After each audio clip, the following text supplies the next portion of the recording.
segundo bloque de Ciudadanos se revela. Nos llueven mensajes con el tema de que Lozada va a ser el candidato a gobernador del macrismo. Créanme que el tema viene por ahí. ¿Y sabe quién es el operador? Donde está mezclado Alfredo Schaboli, Humberto Schaboli, Joaquín Lozada y algún que otro personaje. Enrique Cotirosilia, un visionero. Vamos a ver si le da la lasta a Lozada para hacer una buena gestión en la Municipalidad de Posadas que le permita llegar a ser al menos precandidato a gobernador del 2019. Pero créanme que la cosa pasa por ahí. Con ustedes el reportaje al ex jefe de gabinete de la Nación y líder del partido Parte, Alberto Fernández.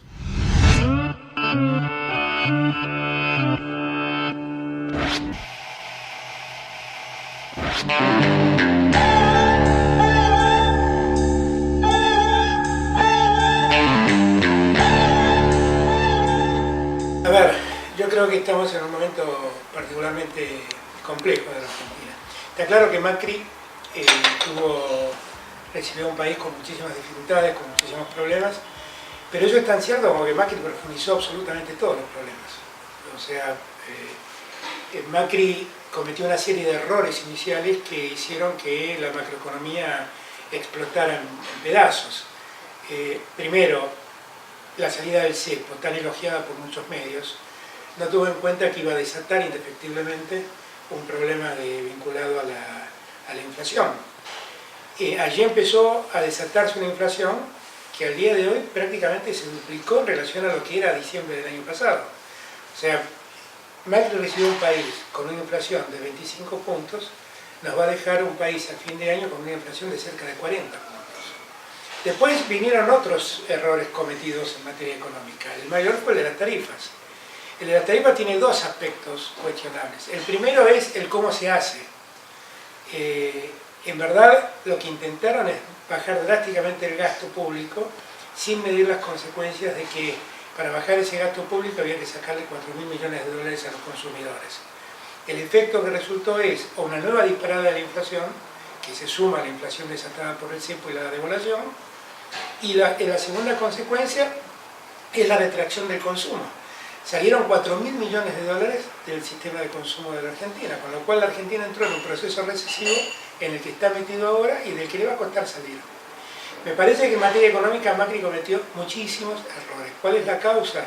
Me parece que la causa es mucha impericia respecto de conocer cómo funciona el Estado, muchísima frialdad a la hora de analizar los problemas que tiene la sociedad argentina, pues se analizan como números en planillas de Excel, cuando en verdad estamos hablando de gente. No olvido nunca aquella frase de Stutzenegger que dijo: la Argentina está mejor porque los mercados están felices. Cuando los mercados están felices, no siempre la gente está feliz.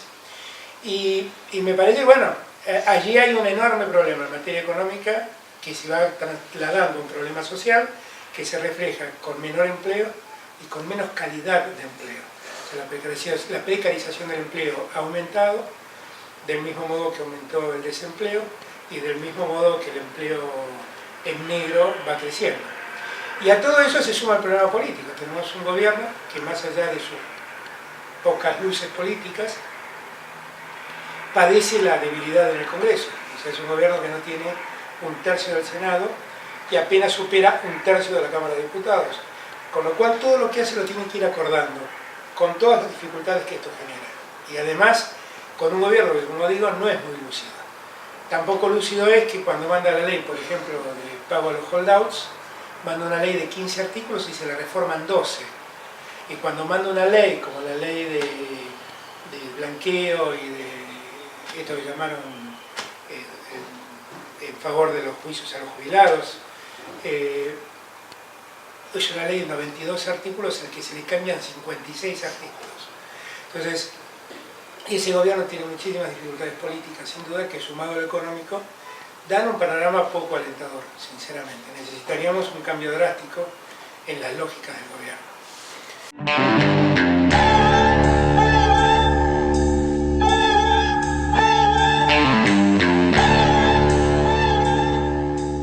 El problema de los amparos en las tarifas es un error clarísimo del gobierno, porque cuando Julio De Vido, en febrero del año 2014, aumentó la tarifa de gas el 300%, llovieron amparos en toda la Argentina y esa tarifa hasta el día de hoy no se ha podido cobrar, porque esos amparos, inclusive algunas medidas cautelares vinculadas a esos amparos, están en la Corte Suprema de Justicia hace 7 meses aproximadamente. Hasta alguna causa tiene un dictamen de la Procuradora. Lo increíble es que todo esto que estoy diciendo yo no lo haya sabido el Ministro de Energía. Es más, en enero de este año yo le avisé a Alfonso Prat Gaya el problema que iban a tener de judicialización de las tarifas, tan solo mencionándole el antecedente de lo que había pasado con las tarifas de julio debido. Creo que Alfonso trasladó a Aranguren su preocupación o la preocupación, y Aranguren actuó como actuó y así estamos. Con lo cual, el problema de las tarifas no es un problema de ahora, es un problema que data de febrero del 2014.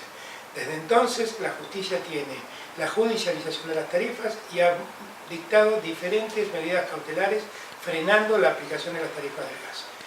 No es un tema nuevo y me parece que no tiene nada que ver con que la justicia sea manejada o no por el macrismo.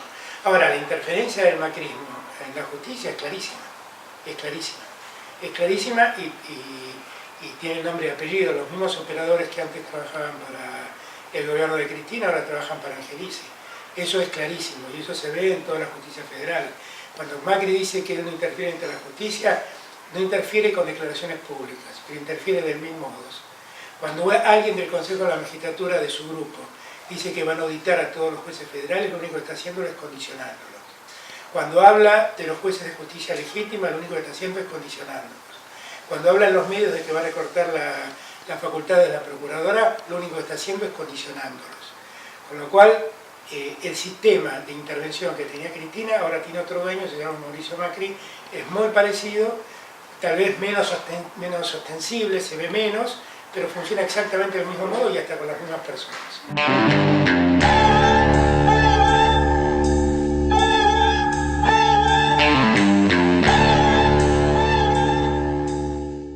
A ver, el peronismo se debe a un profundo debate sobre lo que es, lo que quiere ser. Una de las cosas centrales en la política es que uno tenga claro qué intereses quiere representar. Si uno duda sobre esto o esto no lo tiene suficientemente claro, generalmente equivoca la política. En verdad el peronismo hace mucho tiempo está debatiéndose sobre a qué es lo que es, a quién quiero representar, qué intereses defiendo. Lo dicen los discursos, no necesariamente lo hacen. Entonces, cuando uno mira desde el 83 a la fecha, el peronismo ha sido todo. El peronismo ha sido conservador con Luder, ha sido neoliberal con Menem, ha sido conservador popular con Duhalde, ha sido progresista con Kirchner y simplemente fue patético con Cristina. Con Cristina fue un partido donde solamente primó la obediencia y no primó ningún otro tipo de debate, ningún otro tipo de discusión, y donde se decía querer defender a los que menos tenían y al mismo tiempo se avalaba una inflación que se ocultaba y que solo adormecía los bolsillos de los que viven de un salario, y al mismo tiempo se decía estar preocupado por los pobres, cuando al mismo tiempo se invisibilizaba la pobreza desde el INDEC. Entonces, me parece que lo primero que tiene que hacer el peronismo si quiere ser una fuerza política real es discutir qué quiere ser. ¿Y por qué digo qué quiere ser? Porque la verdad es que en el peronismo del presente hay cosas muy disímiles. ¿Qué sé yo? En el peronismo del presente hay un gobernador que se llama Juan Manuel Urtubey que quiere ser presidente de la Argentina en representación del peronismo, y él ha instaurado la educación religiosa obligatoria en la escuela pública, que es una materia que han saltado los argentinos en los años 50. Es alguien que le ha dado un premio a los que votaron en contra del matrimonio igualitario. La verdad, sí, ese es el peronismo del presente, yo ya no soy peronista. Pero yo quisiera tener un debate con todos los peronistas sobre qué queremos ser y qué queremos representar. Entonces, lo primero que tiene que hacer el peronismo es eso. La solución que han encontrado Gioja y Scioli, que son dos personas a las que yo respeto y valoro, es una solución burocrática. Lo único que han hecho es cumplir con Servini de Cubría, no han resuelto los problemas del peronismo. Han resuelto una intimación judicial, no han resuelto los problemas del peronismo. Y está bien que lo hagan porque finalmente el peronismo necesita una personalidad jurídica que está en el Partido Justicialista y hay que preservarlo. Pero allí no está contenido el peronismo. Tampoco contenido está que el peronista más votado está fuera del peronismo, se llama Sergio Massa. La última pregunta que debemos hacernos los peronistas es si nosotros podemos seguir en este sistema de división. A mí me parece que nosotros debemos dar un debate franco pensando en la unidad del peronismo. ¿Y por qué pienso en esto? Porque yo allí aplico el principio de la novela policial. Dime quién se beneficia con el crimen y te diré quién es el asesino. ¿Quién se beneficia con la división del peronismo?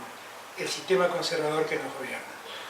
Por lo tanto, lo que nosotros tenemos que hacer es volver a unir al peronismo para poder terminar con este sistema conservador que nos gobierna y que tiene a Macri de presidente. Terminar en las urnas y democráticamente, pero ponerle fin a este tiempo. Entonces, creo que debemos trabajar todos en esa materia. Y para poder hacerlo bien, a diferencia de lo que hicimos en otros tiempos, no tenemos que volver a amucharnos, amontonarnos, juntarnos, sin discutir estas cosas, bajo el principio de la marchita que dice que todos unidos triunfaremos. Todos amontonados ya no triunfamos más. Todos unidos, teniendo en claro dónde queremos ir, podemos triunfar. Pero eso es un debate que debemos darnos.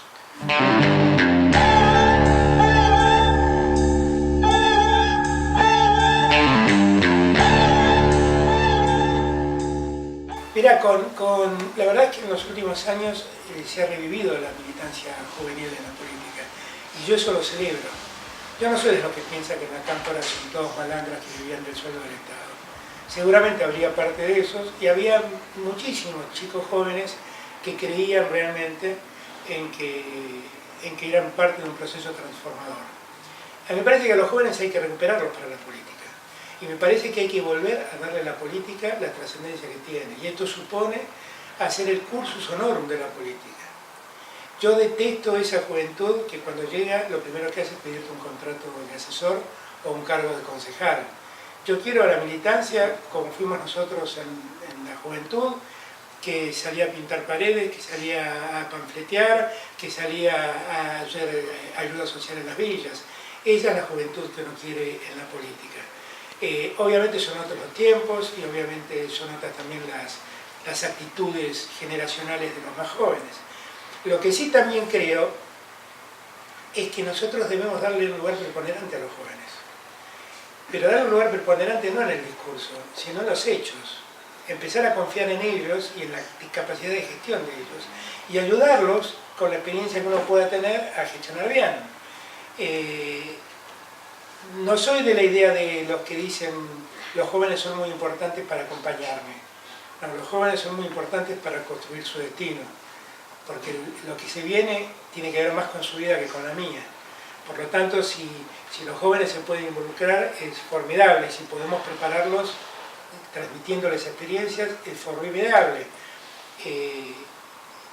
Creo que tienen mucho los jóvenes por dar, ¿no?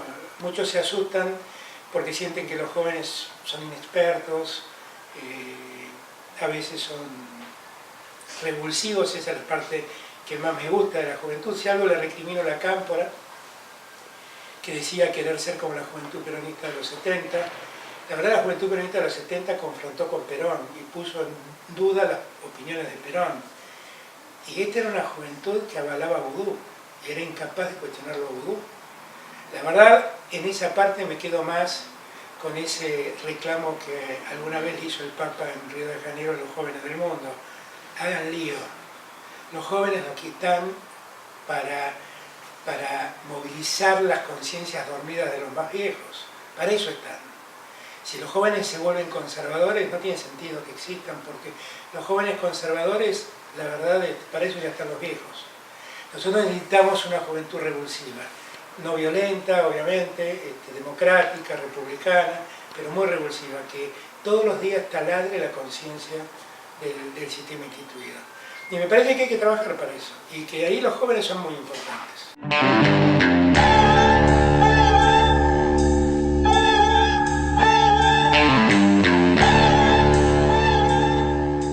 A mí me parece que los procesos políticos son procesos colectivos, y esto no es un cassette, es lo que siempre he creído en mi vida.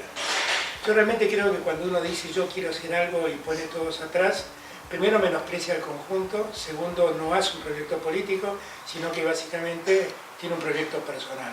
Mi proyecto personal es ser parte de una fuerza política que sea capaz de volver a tomar el poder en la Argentina y de cambiarlo.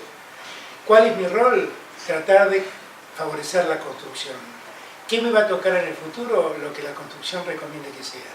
Si a mí me toca ser candidato, no es algo que me preocupe ni a favor ni en contra. Si me toca hacerlo, lo seré. Y si me toca acompañar a otro, lo acompañaré, porque en verdad no es un problema de personas, es un problema de proyectos políticos. Si yo dijera otra cosa, estaría traicionando a muchos compañeros jóvenes a los que les pido que por favor se sumen, que participen, y que no les pido que me acompañen. Ya hemos escuchado 1000 veces el síganme. Yo no quiero que me sigan, quiero que construyamos entre todos la autopista del futuro. Y me parece que si yo hoy te dijera a vos, mirá, mi objetivo es que dentro de un año ser diputado nacional, no, mi objetivo es que dentro de un año volvamos a ganar las elecciones y empecemos a poner un poco de orden en una Argentina que venía desordenada y Macri día a día la desordena más.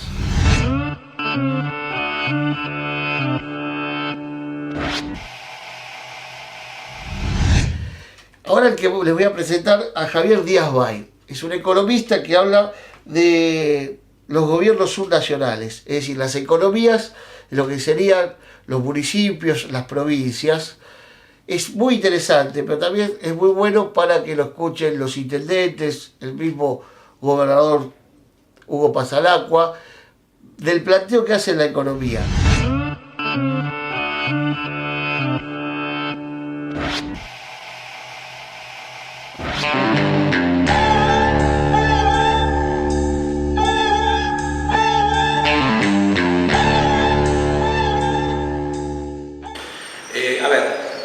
Uno analiza la economía argentina desde un marco de inestabilidad, digamos, estamos viendo que algunas variables macroeconómicas no han seguido la tendencia de que ciertos gestores de la política económica creían que iban a seguir. Está el famoso cuento, digamos, el famoso relato, por llamarlo de alguna manera, del segundo semestre. Digamos, la macroeconomía ha tenido una marcha menos optimista de lo que pensaba el gobierno. En medio ha habido algunas marchas y contramarchas. Digo, uno espera, que la política económica empiece a dar señales, por lo menos de una gestión profesional, pero la verdad que hoy podemos decir que estamos en espera. La verdad que se escucha dentro del equipo de gestión económica del gobierno un amplio optimismo. Va a haber que ver si los resultados macroeconómicos los acompañan. Estamos en un contexto complicado de caída del consumo, de ajuste macro que se hizo en algunos casos en terapia de shock y en otros casos en gradualismo, pero la verdad que estamos en una situación de espera. La verdad que si algunas variables que pretende el gobierno se suceden tal como lo plantean, probablemente la situación económica, macroeconómica, brindará más tranquilidad, yo calculo a partir del año que viene, pero la verdad que todavía hay varios frentes que atacar y estamos en una situación de espera, digamos. Todavía algunos de los indicadores macro no han terminado de resolverse y en definitiva también va a haber que ver, digamos, quiénes van a ser los que van a afrontar el costo del ajuste y en qué manera esto se condice con un timing político y social, digamos, ¿no?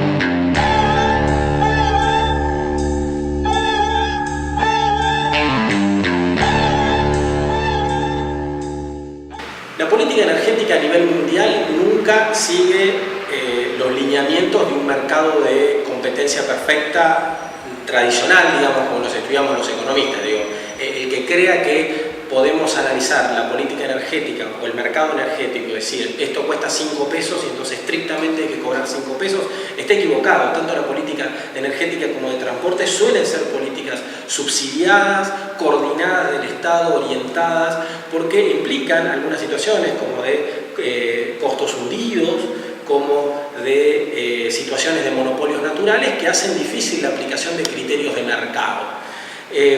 La verdad que yo creo que cuando hablan de que se ha hecho en términos graduales es porque evidentemente ellos tienen como horizonte óptimo el valor de mercado. Claramente hoy, del valor de mercado, es decir, si tuviéramos que hacer el análisis de costo de los agregados energéticos, claramente estamos por debajo.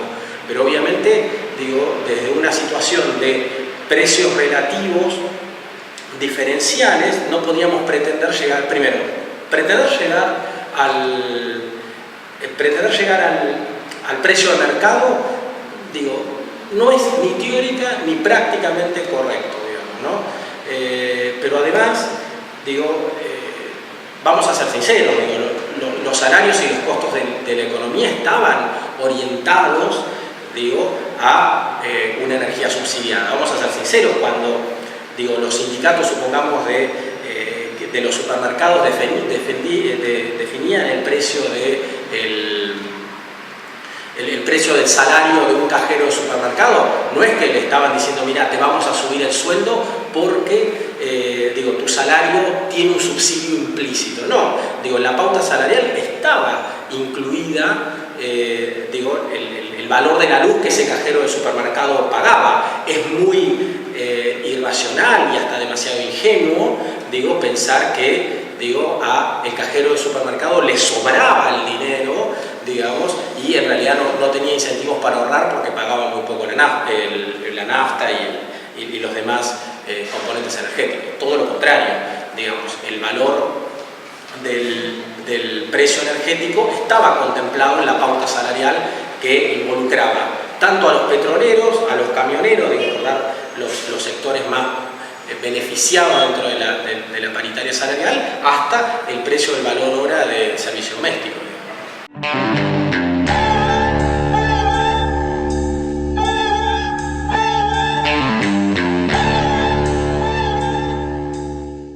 Bien, la gestión de la inflación es un tópico complejo, digo, no hay recetas fáciles, y ni hablemos donde uno tiene una situación macroeconómica, no solamente interna.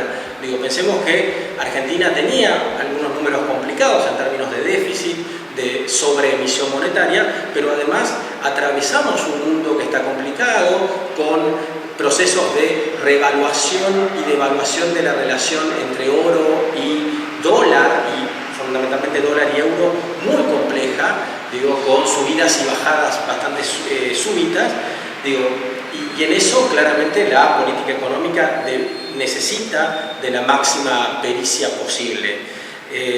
Había una inercia inflacionaria, eso es cierto, hubo también cierta ingenuidad del equipo económico, hubo claramente una transición mal manejada, en el cual hubo, digo, si uno analiza la serie de los precios, muchas de las remarcaciones se hicieron entre noviembre y diciembre del año pasado, donde los productos, donde había como una indefinición todavía del rumbo económico, y la verdad que si uno quisiera hacer una terapia de shock contra la inflación, que es lo que muchos colegas del área más ortodoxa proponen, la verdad que los costos sociales serían altísimos. Y en este caso, digo, hay que ser claro, digamos, si uno tiene que hacer una operación complicada, digamos, pensemos en términos de la medicina, un trasplante de corazón, digo, necesita mucha pericia del médico. Lo peor que nos puede pasar es que el médico tiemble con el bisturí o dude de qué vena o qué vaso tocar, digamos, ¿no? Bueno, la verdad que en ese sentido, digo, esto es un poco lo que nos está pasando. También uno entiende que, digo, quien hemos estado a cargo de responsabilidad de gobierno, sabemos que, digo, no es como lo plantean los libros de la economía, pero sabemos que implica una pericia importante al momento de gestionar la política económica, que se permiten los errores, digo, porque nadie nace sabiendo, pero sí implica una responsabilidad mayúscula sabiendo de que uno está piloteando un avión en una situación bastante compleja. Digo, la excusa de no teníamos instrumental, bueno, si no tenés instrumental, digo, tenés que contar con, digo, el máximo de pericia posible para poder aterrizar a tiempo, digamos, ¿no?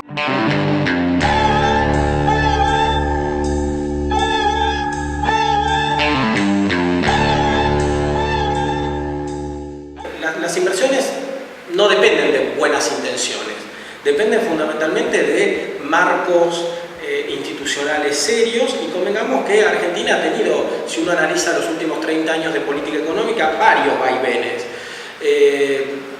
Digo, esto no era solamente una cuestión de voluntad y de deseo, era una cuestión de las inversiones van a venir cuando el marco macroeconómico sea estable, cuando uno tenga una previsión del tipo de cambio, cuando el nivel de poder adquisitivo, digo, que está medido por la inflación sea estable. Digamos, uno no va a abrir una fábrica de chocolates, digo, por dar un ejemplo, digo, si sabe que el sueldo de la clase media se deteriora y la gente va a reducir su demanda de chocolates. Digo, eso es muy claro. Y después, digo, yo creo que las señales son positivas, pero deben ser acompañados con una directriz de política económica clara, digo, y a su vez, digo, yo creo que en este caso hay que agudizar el ingenio y plantear una política comercial, una política económica estratégica, y pensar también cuáles van a ser para nosotros los sectores productivos estratégicos en los próximos 10 años de país. Digo, también tenemos que tener un discurso armado hacia el mundo, decir, miren, Argentina, digo, pensemos en el caso finlandés, digo, donde eran históricamente el productor de maderas de Europa y ellos creían que parte del futuro iba hacia la tecnología de las comunicaciones y trataron de pensar un sistema científico-tecnológico que ayudara a la creación de un polo tecnológico. Pensemos en Estonia, digamos, donde nace Skype, digamos, el Skype que todos usamos. Bueno, eso no es casualidad, tiene que ver con una directriz y con una visión clara del modelo de país que tengan los gestores de la política económica y, por supuesto, digo, los gestores políticos, lo que llamamos vulgarmente la clase dirigente.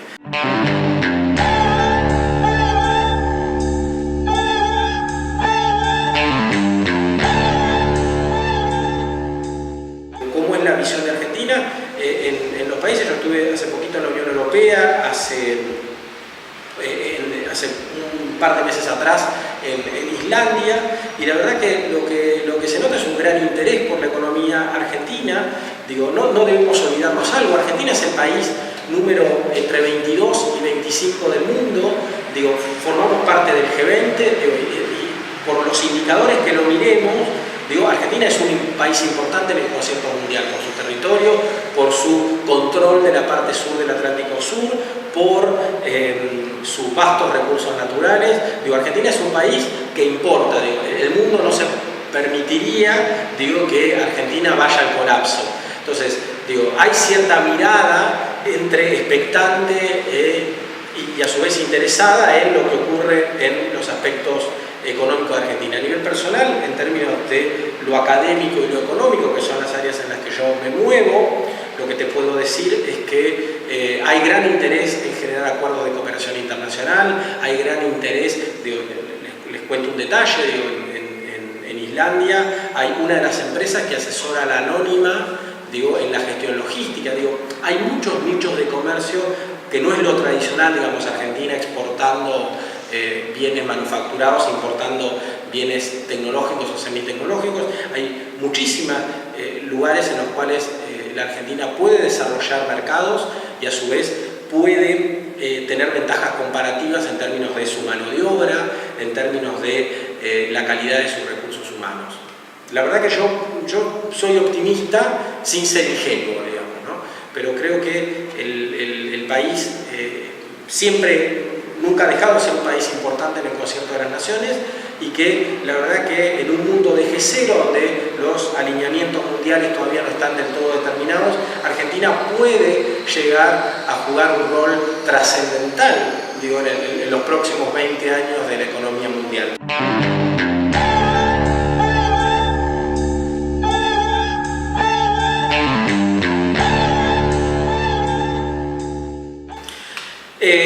Argentina es un país muy desigual en términos regionales. En realidad, hasta en términos de estructura económica, podríamos decir que no tenemos un país sino varios, digamos. Pensemos que, por dar un dato, digo, Argentina, la diferencia entre PBI per cápita entre su provincia más pobre y su provincia más rica oscila más o menos 8 veces de diferencia, digamos. Con lo cual, digo, uno piensa, digo, un ejemplo un mito que siempre se da en términos de la economía regional, que como vos dijiste es una de las especializaciones que tenemos, tanto yo como los colegas que formamos parte del Centro de Estudios en Gobernanza y Economías Locales. Digo, uno siempre escuchó hablar de los abuelos y de los inmigrantes, de la diferencia entre el norte y el sur italiano, digamos, ¿no? Como como algo, o entre Cataluña y Andalucía en términos españoles, ¿no? Y la verdad que la diferencia que tienen ellos en términos de desarrollo regional relativo al lado nuestro es una nimiedad. Digo, Andalucía y Cataluña tienen una diferencia de 1.88 veces entre el PBI per cápita catalán, que es de los más ricos, y el de Extremadura, que es el de los más pobres, y el mismo número en términos de la provincia, por llamarlo así, no ese es el nombre, pero es región.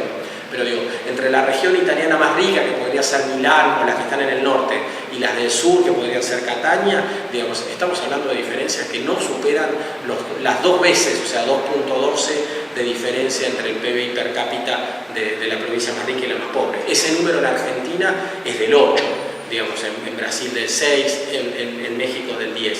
Digo, tenemos un país muy desigual, también es cierto que es muy extenso, con estructuras sujetas a diferentes lógicas de mercado.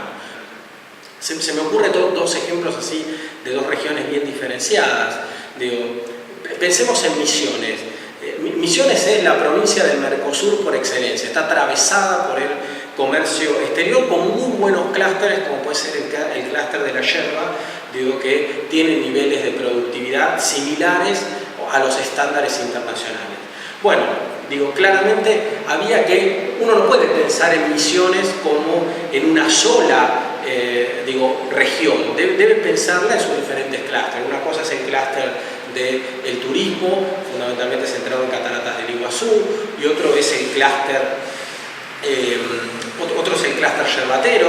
Digo, se podría ver, yo siempre trato de proponer que le agreguemos valor agregado a las cadenas de valor, digamos. Uno podría pensar tranquilamente en la generación de una serie de actividades conexas a la actividad yerbatera, como puede ser desde un spa de la yerba mate hasta toda una serie de eslabones turísticos en los cuales la gente puede conocer. Digo, pensemos en una oportunidad de negocio. ¿Cuántos de nosotros conocemos, yo particularmente no, pero ¿cuántos de nosotros conocemos el proceso de formación de la yerba mate, que es algo que tomamos en el día a día? Y probablemente muchos más conocen o han tenido la oportunidad de visitar una bodega en Mendoza. ¿Por qué? Porque ha habido claramente una promoción mendocina en ese sentido, y quizás ninguno de nosotros podemos concatenar una visita a las cataratas con una visita a un complejo yerbatero, que podría ser en Puerto Rico, o en alguna de las zonas yerbateras de Misiones. También pensemos en términos de logística. Yo en algún momento me tocó dar una conferencia sobre comercio internacional en Posadas, y había mucha relación con Encarnación. Bueno, es un momento en el cual hoy Paraguay es el 4º productor de soja a nivel mundial. Sería bueno que pensemos el departamento de Itapúa, que es donde está Encarnación, junto con la provincia de Misiones, como una región binacional. Bueno, son datos que tienen que ver con, en una coyuntura macro complicada y no fácil de gestionar, cómo podemos aplicar ingenio desde las políticas económicas, desde la política de desarrollo, para generar mayores flujos de comercio e inversión, para salir a buscar estratégicamente inversiones que ya no piensen en la República Argentina, sino, por ejemplo, en el macrosistema misionero. Te doy otro ejemplo que se me viene a la mente, el complejo productor chubutense. Yo estuve en Trelew, en Rawson, hacia febrero de este año, y uno podía encontrarse una provincia muy asentada hacia la alta productividad del sistema hidrocarburífero, del petróleo y de las extracciones que se realizan en la provincia de Chubut, y la verdad que uno podría complementar toda esa serie de producción con una serie de actividades. Pensemos, yo charlaba con colegas de Chubut mucho el tema logístico que implica el gran medio de la provincia de Chubut. Y ustedes piensen que entre Trelew y Teca, por ejemplo, entre Trelew y Esquel, entre Rawson y el Maitén, hay 600 kilómetros de diferencia. Esto es desde aquí más o menos hasta Bahía Blanca, estamos en Buenos Aires, ¿no? Es cruzar una provincia entera. Entonces, habría una serie de situaciones que se podrían complementar al complejo petrolero de Chubut, para generar desarrollo en varias vías. Digo, por ejemplo, un 8 no la puede pensar nuevamente como una sola provincia, sino tiene que pensar distintos complejos productivos a los que hay que adicionarle valor agregado. Estoy pensando en el complejo productor de la fruta fina, digo, en el Maitén, en Leleque, digo, en las ciudades cordilleranas, en Trevelin, digo, que son lugares donde uno podría desarrollar una producción de alta calidad, muy exportable, donde podríamos buscar nichos. Yo recuerdo parte de mi gestión donde estuvimos yendo hacia África, y ustedes piensen en los mercados africanos. Digo, los mercados africanos son mercados donde cuando las personas mejoran su ingreso, digo, tienen niveles de ingreso medio, con lo cual empiezan a comer, digo, los pequeños lujos que uno se puede dar en la vida cotidiana, qué sé yo, aceitunas, pasta de aceitunas, puede comer nueces, puede comer pasta de nuez. Bueno, todas esas producciones tranquilamente estamos pensando en una política una política comercial más agresiva y de promoción del dulce de rosa mosqueta, digamos, el dulce de calafate. Digamos, bueno, son complejos productivos que se podrían pensar en términos estratégicos para complementar una provincia de que tiene una hermosa performance económica, que es una provincia que tiene niveles de PBI per cápita relativo altos. Nosotros, desde el CEGEL hicimos una evaluación de las potencialidades económicas de Chubut, y la verdad que lo que se cuenta, lo que uno se encuentra en el análisis de la estructura económica son muchas potencialidades donde hay la posibilidad de trabajar con varios clústeres productivos hacia una política estratégica productiva y comercial. No es solamente producir mejor y de calidad, sino pensando en los mercados del mundo.